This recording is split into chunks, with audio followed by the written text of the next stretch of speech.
there. See, here I am again. Okay, I decided I would do a build video. I started looking at it and I'm like, okay, okay, camera's starting to drift on me. Hold on just a second, folks. Let's make sure we're okay. All right. Now the camera. I looked at this thing here, the manual, and the first thing you want to do is your horizontal stabilizer or elevator.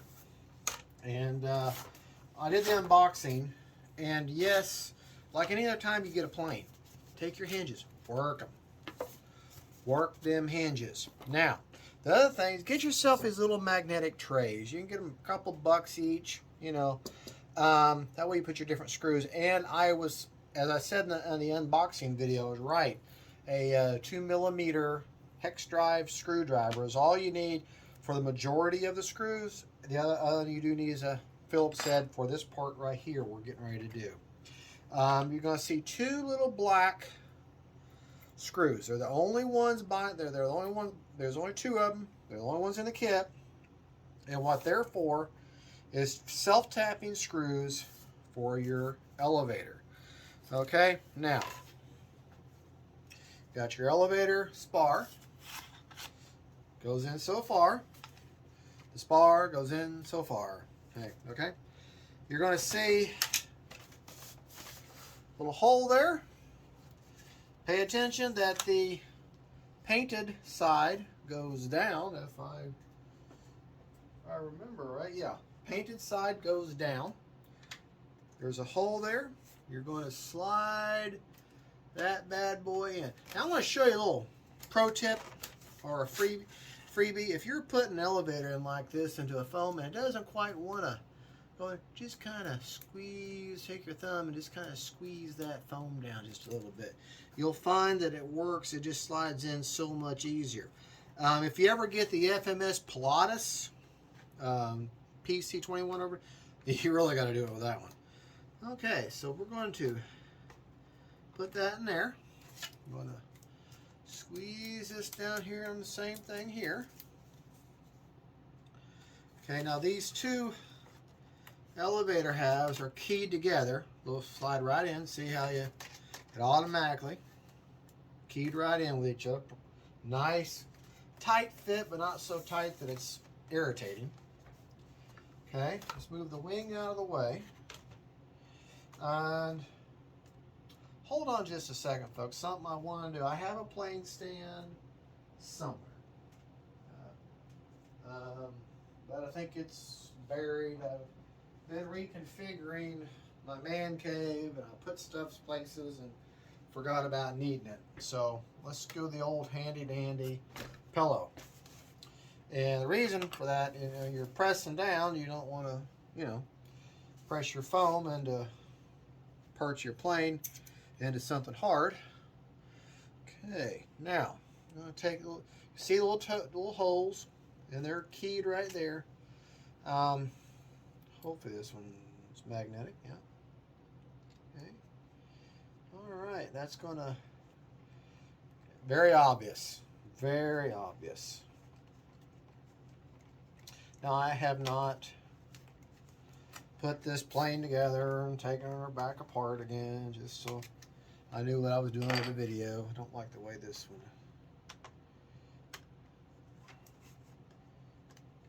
Okay. All right. Well, let me get that.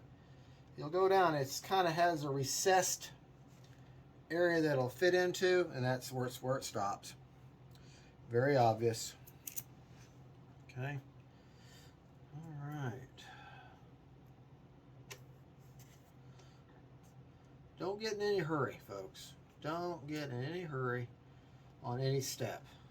If you hurry, you can make a mistake, especially when you're screwing a screwdriver in, and you're putting a screw in with a screwdriver. You're not really paying attention. You get in a hurry, you slip, and then the next thing you know, you bear down, you press that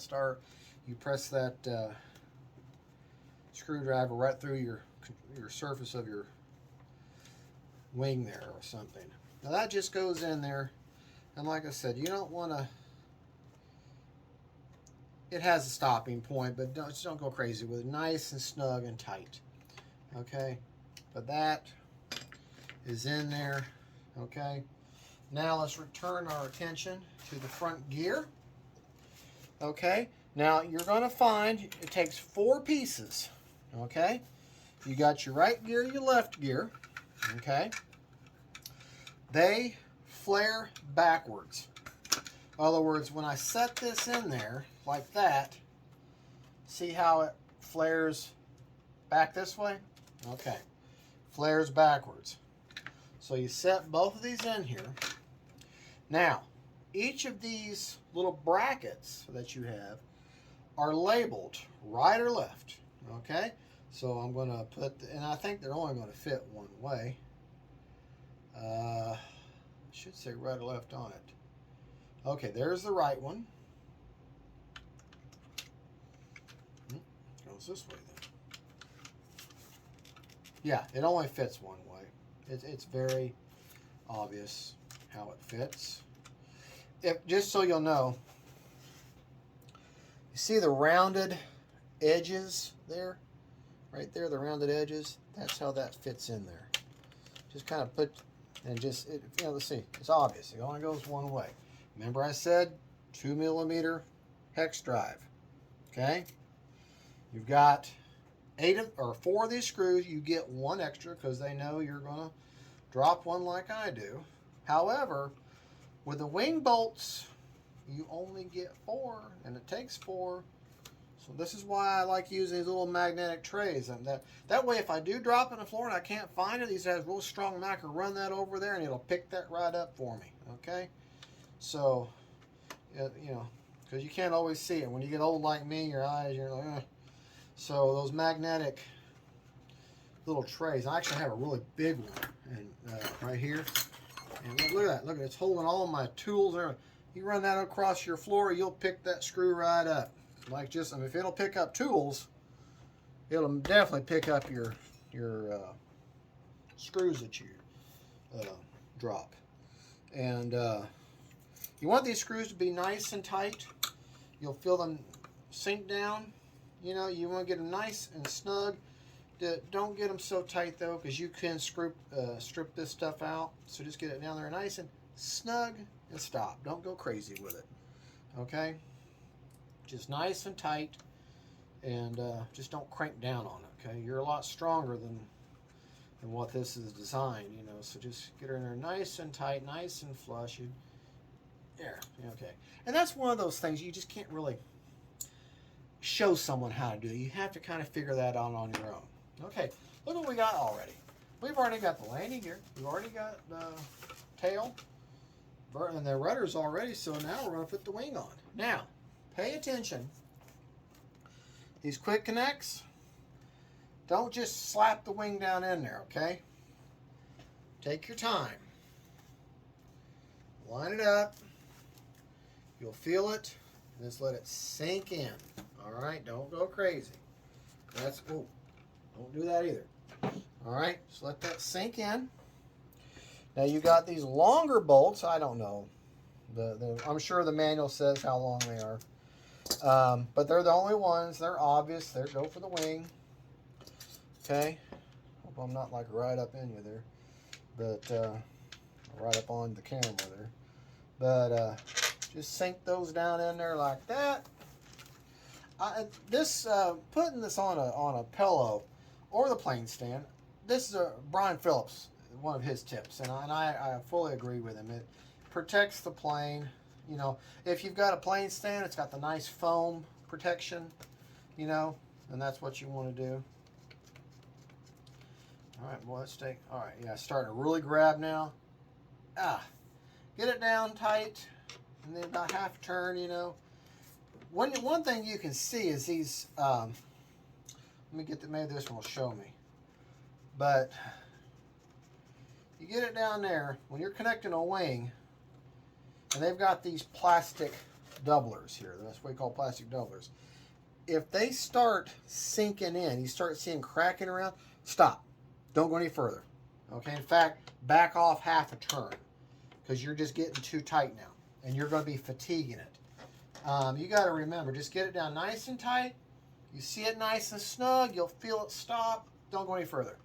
If you start seeing that thing like pushing in, these doublers pushing in and cracking that foam, back off about half a turn. Because you got to remember, as heat and time coming by, though that's going to expand and give. That foam's going to give and expand some. Just that's good enough right there. Okay. All right. And see, that is on there. Okay. This first time I've ever built just so you know, first time I've ever built this. All your connections are already hooked up. They're in the furthest out configuration. So I'm probably going to look at the manual. I'll probably do the same for the elevator. Usually, the furthest out on the arm of the servo and the furthest in on the control horn of the control surface is going to give you maximum throw or maximum movement. Okay, furthest out on the arm, furthest in on the horn, or furthest in on the horn. Now they have these on the furthest out on the horn, so I'm thinking it's got plenty of movement in that configuration. So we're going to leave that alone. Let me refer to the manual real quick, because the only thing we have to hook up is the elevator. Now, the rudder's already hooked up. These are already hooked up. You know, really, I should have bound the aircraft before I attached anything. If this is any other brand, yeah, I bind first and make sure all my servos are centered. This is an Eflite plane. You pay extra for these Eflite plane for a reason. All right, I guarantee you, all these servos are already centered. Now, you trust on your own. This is just my experience. I'm the one saying I think they're already centered, but you should always center. But if not, you can always disconnect, center them, and you can always disconnect each of the services, recenter, and then reconnect. It's not a big deal. It's not hard to do. All right, let's look at the manual and see where our elevator should hook up at. Yes, we're actually looking at the manual. Okay, the elevator is going to go to the outermost hole just like everything else. Okay, so show you where that is. Okay, it's a nice looking little plane. See, well, shoot. I want to turn the camera just a little bit. Okay, see right there, outer hole. I'm going to hook that right there. So, and that looks maybe slightly down. So and that's the case. I don't want the plane to fall off of here. I'm going to bring this out, left to loosey. In other words, I'm going to bring it out some and make that sure. What you want to do is hold this level, hold it level, okay, on one end, and hook it in there. Slide the fuel tubing that is already supplied over there to keep that connection in place. And that looks pretty darn level. What do y'all think? That looks pretty good to me. All right. Good looking little plane, I'll tell you. All right, now we can lose the propeller because it can stand on its own 2 feet. It can stand on its own little gear. Well, I really shorten this table. All right, so there, outside the prop being put on. Now, the way you're going to put this prop on, you're going to take your back plate of spinner, put that puppy on there like that. Okay? You're going to take the prop. If you look at a prop, the open blade should go towards you. In other words, you see the way this is curved, that should go towards you. So if you put it on there, that shark's fin should go towards you. It's always going to turn to the left, or otherwise known as going counterclockwise. Okay, put on your retaining nut, or whatever it's called. I mean, there's about 30 different names you can name this stuff, but it's the bolt that holds the prop on. Okay, put that through there. And see, the nice thing about it, because it turns this way and tightens to the right, it self-tightens itself. I mean, it's not going to do it automatically, but you're less likely going to lose a prop that way. Keeps it tight. Oh, okay. Now, they didn't give you an extra thing for the landing gear. You've got one more little nut. One more little... yep, that's just what it does. It holds on the spinner. So take your 2mm hex drive, line up on the prop there, and that should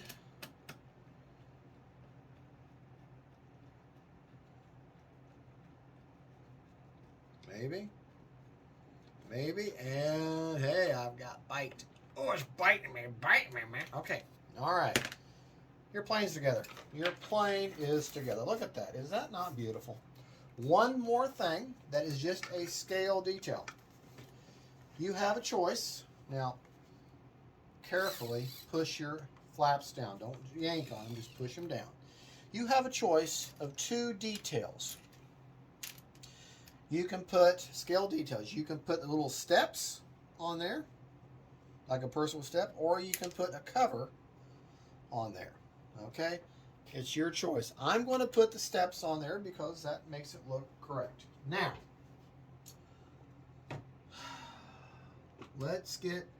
I'm going to use a product called Pour. You could use CA, Foam Safe CA, but this is EPO foam. You shouldn't have to worry about that.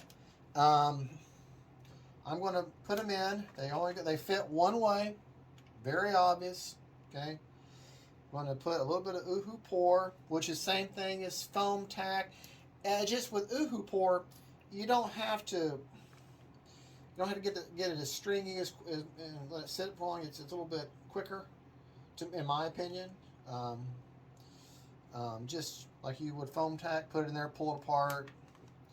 Just get it in there a little bit, and that's good. That's all I'm going to do.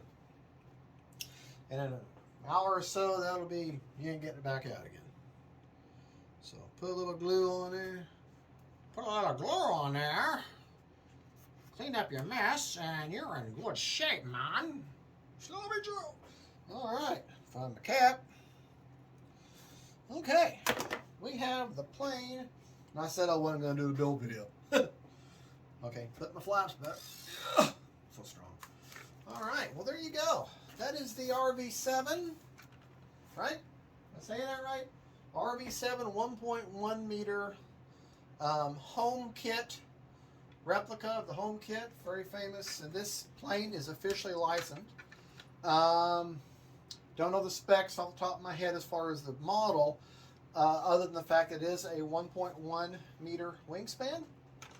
It'll run on 3S or 4S. The recommended battery, according to the manual, in the manual is a 2200 4S or 2200 3S. Now, I'll be honest, I'm going to run a 3200 4S and a 3200 3S in it. Probably going to be too big, but going to get a lot better flight time.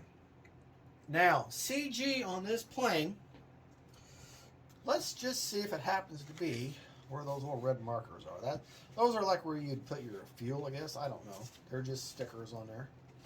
Let's see if it gives us a CG. Okay, CG, according to the manual, is 56 millimeters back from the leading edge.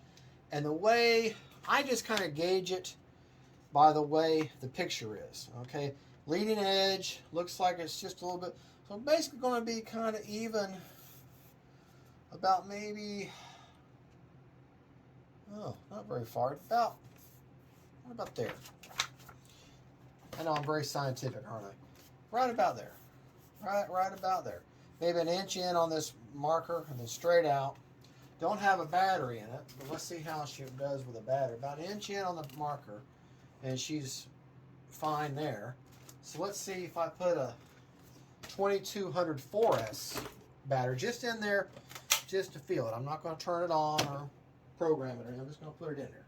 Let me go over here and grab a Spectrum 2200 4S. Now, for the maiden flight, I will do a 2200 4S and a 2200 3S, just so I can show you the difference. Then I will play with a 3200 to see how I like it. Take the Velcro out of there, and because I already got Velcro on my battery, undo the strap, which they provide, which is a pretty decent strap. It's not the best strap, but it's definitely better than others. All right, I'm going to put it all the way to the firewall, just to see how it goes. All right, as far as in there as I can get it, comfortably get it. All right, crank her down. See where I have it placed. If you're looking directly at the model, about maybe a third of the battery can be seen. Put our hatch back on there. Go back to our points that I believe is the CG. Oh yeah, she's a little nose heavy. A little nose heavy. Okay, so I could probably move that battery back a little bit. It is a larger battery, so let's try putting a 2200 3S in there. So I know the heavier, because the 4-cell is obviously going to be bigger and heavier. Let's try the 3-cell 2200 at the same position I just had that one in. Okay, smaller battery, lighter. You know, typically what you're going to do, the heavier the battery, you go further back. The lighter the battery, you go further forward towards the prop. So let's put it in there as far as I can get it.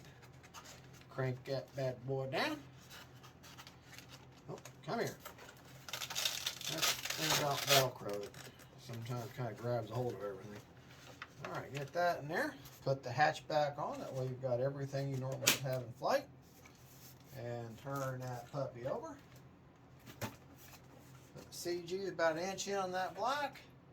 Oh yeah, still very nose heavy. So I think that CG may be a little bit further forward. And or maybe we can move the battery back a little bit. So that's something you have to play with.